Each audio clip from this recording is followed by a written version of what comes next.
Hello everyone, I hope আপনারা সবাই ভালো আছেন এবং আশা করছি পড়াশোনা খুবই ভালো চলছে। তো আজ আমরা যে বিষয়টি নিয়ে আলোচনা করব সেটি কেবল একটি দার্শনিক সংজ্ঞা বা সমাজতাত্ত্বিক তথ্য নয়।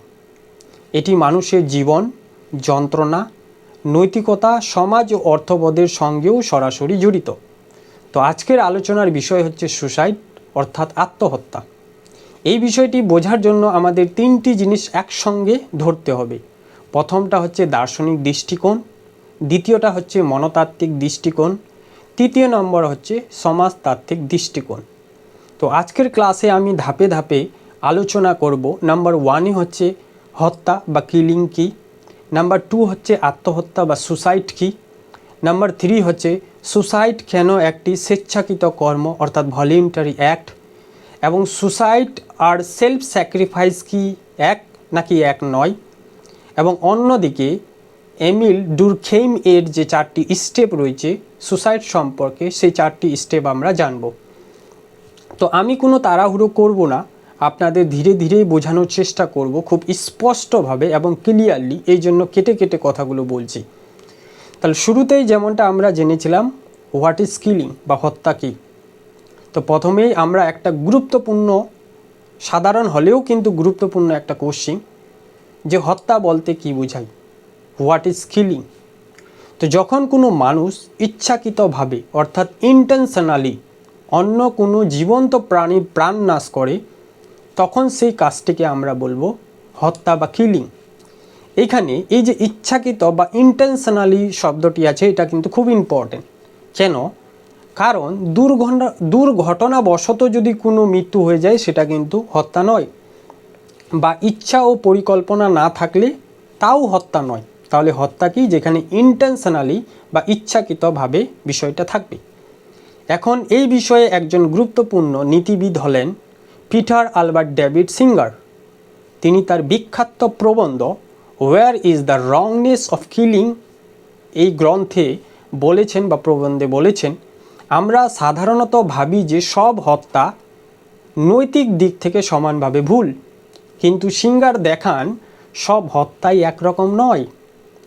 তিনি হত্যাকে কয়েকটি ভাগে ভাগ করলেন এই কথাটা বলার পর, যে সব হত্যা এক নয়। প্রথমত হোমিসাইড। এই হোমিসাইড কি, খুব শর্টে আমি বোঝানোর চেষ্টা করছি। মানুষকে হত্যা করে, এটা হচ্ছে হোমিসাইড। দ্বিতীয় হচ্ছে অ্যানিম্যাল কিলিং অর্থাৎ প্রাণীকে হত্যা করা। তৃতীয় হচ্ছে সুসাইড অর্থাৎ মানুষ নিজেকে হত্যা যখন করে। এবং অন্যদিকে হচ্ছে অ্যাবর্শন অর্থাৎ ভ্রূণ হত্যা ও ইউথেনেসিয়া অর্থাৎ কৃপা হত্যা। তো এই কয়েকটি ভাগে ভাগ করেছেন। কি কি বললাম? Homicide, animal killing, suicide, abortion এবং ইউথেনেসিয়া। সাধারণভাবে সমাজ মনে করে হত্যা একটি নন্দিনীয় কাজ বা ব্লেম ওর্থ অ্যাক্ট। আইনগতভাবে এটি একটি অপরাধ বা ক্রাইম। কিন্তু সিঙ্গার কি বললেন? সব কিলিং যে অপরাধ হবে তা নয়। ধরা যাক একজন মানুষ অনারোগ্যে ভুগছে, মানে অনারোগ্য রোগে ভুগছে, অসহনীয় যন্ত্রণায় আছে, বা মানসিক চাপ সম্পূর্ণ ভেঙে পড়েছে মানসিক চাপ দিক থেকে, বা জীবনের কোনো অর্থই খুঁজে পাচ্ছে না। এই অবস্থায় সে যদি বলে আমি আর এই জীবন চালাতে চাই না, আমাকে মৃত্যু দান করা হোক, তাহলে এটা কিন্তু অপরাধ নয় বা এটা কিন্তু ক্রাইম নয়। তাহলে এই মৃত্যু কি?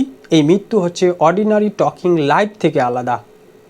এই কথাটা মনে রাখবেন, কারণ এখান থেকেই কিন্তু সুসাইড এবং ইউথেনেসিয়ার যে নৈতিক আলোচনা, সেই আলোচনাটা দার্শনিক বিষয়ে শুরু হয়েছে। ঠিক আছে, এটা কিন্তু আপনাদের মনে রাখতে হবে। সুসাইড এবং ইউথেনেসিয়ার যে নৈতিক আলোচনা, সেটাই কিন্তু এখান থেকেই শুরু হয়েছে। তো হোমিসাইড ও সুসাইড এর মধ্যে পার্থক্য কী? এখন আমরা একটা অত্যন্ত গুরুত্বপূর্ণ পার্থক্য বোঝার চেষ্টা করব। সব প্রাণনাশ কিন্তু একরকম নয়। একজন মানুষ দুইভাবে প্রাণনাশ করতে পারে, অন্য মানুষকে হত্যা করে বা নিজেকে হত্যা করে। কি বললাম? একজন মানুষ দুইভাবে প্রাণ নাশ করতে পারে, অন্য মানুষকে হত্যা করে এবং নিজেকে হত্যা করে। তো হোমিসাইড যখন একজন মানুষ অন্য একজন মানুষকে হত্যা করে, তখন তাকে বলা হয় হোমিসাইড। কি বললাম? হোমিসাইড হচ্ছে যখন একটা মানুষ অন্য মানুষকে হত্যা করে। এখানে হত্যাকারী একজন আর নিহত বা যিনি মারা যাবেন তিনি হচ্ছেন আরেকজন। তাহলে সুসাইড কি? সুসাইড কিন্তু যখন একজন মানুষ ইচ্ছাকৃতভাবে নিজেকে নিজে হত্যা করে তখন তাকে সুসাইড বলে। এখানে দুটো পার্সনের দরকার পড়ে না, যে নিজে নিহত হবেন এবং সে নিজেকেই সুসাইড বা হত্যা করবেন ইচ্ছাকৃতভাবে। তো homicide, killer not equal to victim, যিনি কিলার উনিই কিন্তু ভিকটিম নয়, দুজনেই আলাদা। সুসাইড কি? যিনি কিলার উনিই ভিকটিম। এই পার্থক্যটা বুঝলেন? দেন এবার সুসাইড শব্দের অর্থ কী বা ব্যুৎপত্তি অর্থ কী, এখন আমরা শব্দের অর্থ বুঝব। তো সুসাইড শব্দটি এসেছে লাটিন শব্দ থেকে, সুইসিডিয়াম থেকে, কথা থেকে সুইসিডিয়াম থেকে। এই শব্দটি যদি আমরা ভেঙি বা দুটো পার্টে পার্ট করি বা দুটো সিলেবাস করি, প্রথম হবে সুই, যেটাকে আমরা সেলফ বা নিজে বলি, অন্যদিকে হচ্ছে কিয়ার্ডার, যেটাকে টু কিল বা হত্যা করা বলি। অতএব সুসাইড মানে নিজের জীবন নিজে সংহার করা বা নষ্ট করা। এই শব্দটি ইংরেজিতে প্রথম ব্যবহার করেন থমাস ব্রন। পরীক্ষার জন্য খুব ইম্পর্টেন্ট।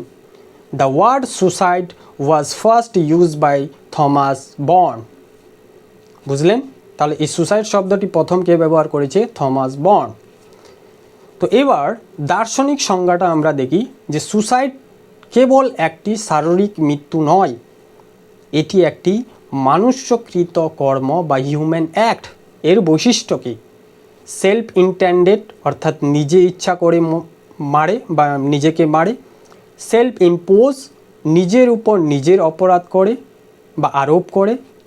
তো অক্সফোর্ড অ্যাডভান্স লার্নার ডিকশনারি অনুযায়ী সুসাইড মানে হচ্ছে ইন্টেনশনাল সেলফ কিলিং। কি বললাম? অক্সফোর্ড অ্যাডভান্স লার্নার্স ডিকশনারি অনুযায়ী সুসাইড মানে হচ্ছে ইন্টেনশনাল সেলফ কিলিং। তো এখানে অত্যন্ত গুরুত্বপূর্ণ দার্শনিক হলেন ইমানুয়েল কান্ট। ইমানুয়েল কান্ট কি বলেন? কোনো ব্যক্তিকে আত্মহত্যাকারী বলা যাবে কেবলমাত্র তখনই যখন সে নিজেকে ধ্বংস করার স্পষ্ট অভিপ্রায়ে কাজ করে। ক্লিয়ার? অর্থাৎ অ্যাক্সিডেন্ট ইজিক্যাল টু সুসাইড নয়, অন্যের জোর ইজিক্যাল টু সুসাইড নয়। তাহলে সুসাইড কি? সুসাইড হচ্ছে স্পষ্ট ইন্টেনশনাল যখন থাকবে তখন সেটা হচ্ছে সুসাইড। তো যতক্ষণ দেহে শ্বাস চলছে, রক্ত সঞ্চালন চলছে, চেতনা আছে, ততক্ষণ দেহ জীবন্ত দেহ অর্থাৎ লিভিং বিং। এসব লক্ষণের স্বেচ্ছায় চূড়ান্ত বিনাশ ঘটলেই তাকে আমরা বলবো আত্মহত্যা। তো সুসাইড কেন স্বেচ্ছাকৃত কর্ম বা ভলেন্টারি অ্যাক্ট, যেই বিষয়টা আমি বলেছিলাম যে কেন এই সুসাইড ভলেন্টারি অ্যাক্ট। তো এখন আমরা মূল প্রশ্নে আসি যে সুসাইড কেন ভলেন্টারি অ্যাক্ট। তো স্বেচ্ছাকৃত কর্ম বলতে কি বোঝায়? প্রথমে এটা বুঝতে হবে, তারপরেই আমরা বুঝতে পারবো কেন এটি ভলেন্টারি অ্যাক্ট। তো যেখানে চয়েস থাকে, যেখানে অল্টারনেটিভ থাকে, যেখানে ব্যক্তি চাইলে কাজটি না করতেও পারত, যদি কোনো কাজের ক্ষেত্রে বিকল্প না থাকে তাহলে সে কাজকে স্বেচ্ছাকৃত বলা যায় না। কিন্তু বা সুতরাং এই সুসাইডকে ভলেন্টারি অ্যাক্ট বলা মানে কি?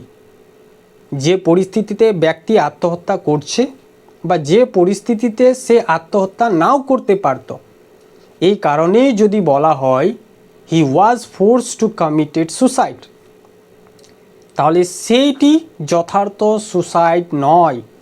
তাহলে সুসাইড কি? সুসাইড হচ্ছে ইন্টেনশনালিটি, স্বেচ্ছাকৃতভাবে যদি কেউ মৃত্যুবরণ করে তাহলে সেটাকে আমরা বলি সুসাইড। এই জন্যই বা সেটিকেই বলা হয় হমিসাইড। তাহলে হমিসাইড কি আর সুসাইড কি এই জিনিসটা আমি বুঝিয়েছিলাম। হমিসাইড হচ্ছে একজন মানুষ অন্যজন মানুষকে মারবে, সুসাইড হচ্ছে ইচ্ছাকৃতভাবে যখন নিজেকে মারবে। তাহলে যখন ইচ্ছাকৃত থাকছে বা তার সম্মোদন থাকছে, সেই জন্যই কিন্তু আমরা এটাকে ভলেন্টারি অ্যাক্ট বলতে পারি। এবার প্রত্যক্ষ সাহায্য বা আত্মবিসর্জন, অনেকে প্রশ্ন করতে পারে তাহলে আমি বিষ খেলে দড়ি দিলে তাহলে তো দড়ির সাহায্য নিচ্ছি, বিশের সাহায্য নিচ্ছি, তাহলে এটা কি ভলিউন্টারি অ্যাক্ট? তো ইনডিরেক্ট মিন্স এটা কি অ্যালাউ করে? কিন্তু আমরা এই জায়গায় একটা উদাহরণ দিয়ে বোঝার চেষ্টা করব। যদি আপনি মৃত্যুর ক্ষেত্রে কোনো দড়ি বা কোনো বিষ বা অন্য কিছু মেটেরিয়ালস ইউজ করেন, তাহলে সেটা তো আপনাকে সাহায্য করলো, তো সেটা কি ভলিউন্টারি অ্যাক্ট? না, এটাকে আমরা ভলিউন্টারি অ্যাক্ট বলতে পারি না। কেন? যেরকম পরীক্ষার ক্ষেত্রে আমরা যখন পরীক্ষা দিতে যাই, তো ওর আগে পড়াশোনা করেছি, বই পড়েছি, তো পরীক্ষার ক্ষেত্রে যখন আমরা লিখি, তার মানে বইটা তো ইনডিরেক্ট আমাদের সাহায্য করছে না, ইনডিরেক্ট হলেও সাহায্য করছে লেখার ক্ষেত্রে, যেহেতু বই থেকে আমরা পড়ে এসেছি। তাহলে সেটাও কি ভলিউন্টারি অ্যাক্ট? না। যখন আপনি নিজেকে নিজে কমিটমেন্ট করবেন যে হ্যাঁ, আমি আমার জীবনটা আর বাঁচাতে চাই না, আমি মৃত্যুবরণ করতে চাই, কাউকে আপনি সম্মতি দিচ্ছেন যে আমাকে যাতে মারা হয়, সেটা হচ্ছে ভলিউন্টারি অ্যাক্ট। অর্থাৎ এখানে আপনি কাউকে না কাউকে কি দিচ্ছেন? আপনার মৃত্যুর যে প্রসেসটা, সেই প্রসেসটা দিচ্ছেন। ঠিক আছে? তো এবার আমরা চলে আসবো self sacrifice not equal to suicide. আমরা বলেছিলাম না যে সেলফ স্যাক্রিফাইস এবং সুসাইড কি এক? তো এখানে একটি বড় ভুল ধারণা আমরা ভাঙব। সব আত্মবিসর্জন কিন্তু আত্মহত্যা নয়।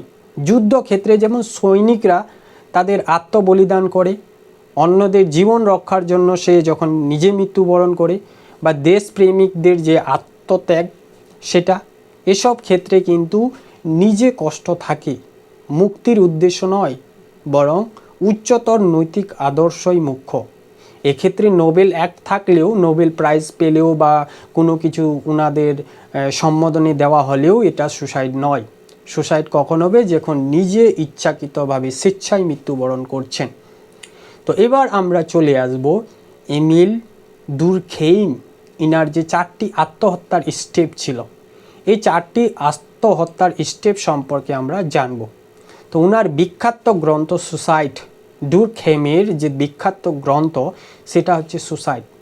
তো সুসাইড বোঝার জন্য ব্যক্তির মনতথ্যই যথেষ্ট নয়, আমাদের দেখতে হবে ব্যক্তি ও সমাজের সম্পর্ক। তিনি 2টি ধারণা দেন। কটি ধারণা? 2টি ধারণা। এই 2টি ধারণা কি কি? সোশ্যাল ইন্টিগ্রেশন এবং সোশ্যাল রেগুলেশনস। এই দুটির মাধ্যমে, আবারও বলছি, সোশ্যাল ইন্টিগ্রেশনস এবং সোশ্যাল রেগুলেশন, এই দুটির মাধ্যমে তিনি 4টি স্টেপের কথা বলেন সুসাইডের। এই 4টি স্টেপ কি কি? এবং এই 4টি স্টেপ আমাদের মনে রাখতে হবে, বিশেষ করে ইউজিসি নেটে এই ধরনের কোশ্চেন আসতে পারে। 1 নাম্বার হচ্ছে অল্টরিস্টিক সুসাইড, 2 নাম্বার হচ্ছে ইগোইস্টিক সুসাইড, 3 নাম্বার হচ্ছে ফ্যাটালিস্টিক সুসাইড এবং 4 নাম্বার হচ্ছে অ্যানোমিক সুসাইড। তাহলে দেখুন, আমরা কিন্তু জেনে গেলাম যে সুসাইড কি। সুসাইড এবং সেলফ স্যাক্রিফাইস কি এক? না, দুটো এক নয়। সুসাইডকে কেন আমরা ভলিউন্টারি অ্যাক্ট বলি, এবং যে দুরখেইম রয়েছেন ওনার 4টি স্টেপ, এই 4টি step altruistic suicide, egoistic suicide, fatalistic suicide এবং অ্যানোমিক সুসাইড। তো ওভারঅল এই বিষয়টা নিয়ে কিন্তু আমি খুব শীঘ্রই আমাদের যে ইউটিউব চ্যানেল আছে পিএনপি ইউজিসি নেট, সেখানে আমি অনেক বড় একটা ক্লাস নিয়ে আসতে চলেছি, যেখানে হয়তো 1 ঘন্টায় ক্লাসটা লাগতে পারে, এবং আপনাদের সামনে সেটা প্রেজেন্টেশন শো করে সেই ক্লাসটি বোঝানোর চেষ্টা করব। তো অবশ্যই আমাদের ক্লাসে জয়েন হতে পারেন। আজকে জাস্ট আমি হালকা ধারণাটা দিলাম, এবং আপনাদের যদি ভালো লাগে বা আপনারা চান যে এই সুসাইড, ইউথেনেসিয়া, কেন আমরা এটাকে ভলেন্টারি অ্যাক্ট বলি, ইন ডিটেলসে আলোচনা চান, তাহলে অবশ্যই কমেন্ট সেকশনে জানাবেন, আমি খুব শীঘ্রই এটা নিয়ে আলোচনা করব। আজকের জন্য এখানেই। সবাই সুস্থ থাকুন, ভালো থাকুন এবং নিজের পড়াশোনা কিন্তু কন্টিনিউ রাখবেন। সবাইকে গুড নাইট।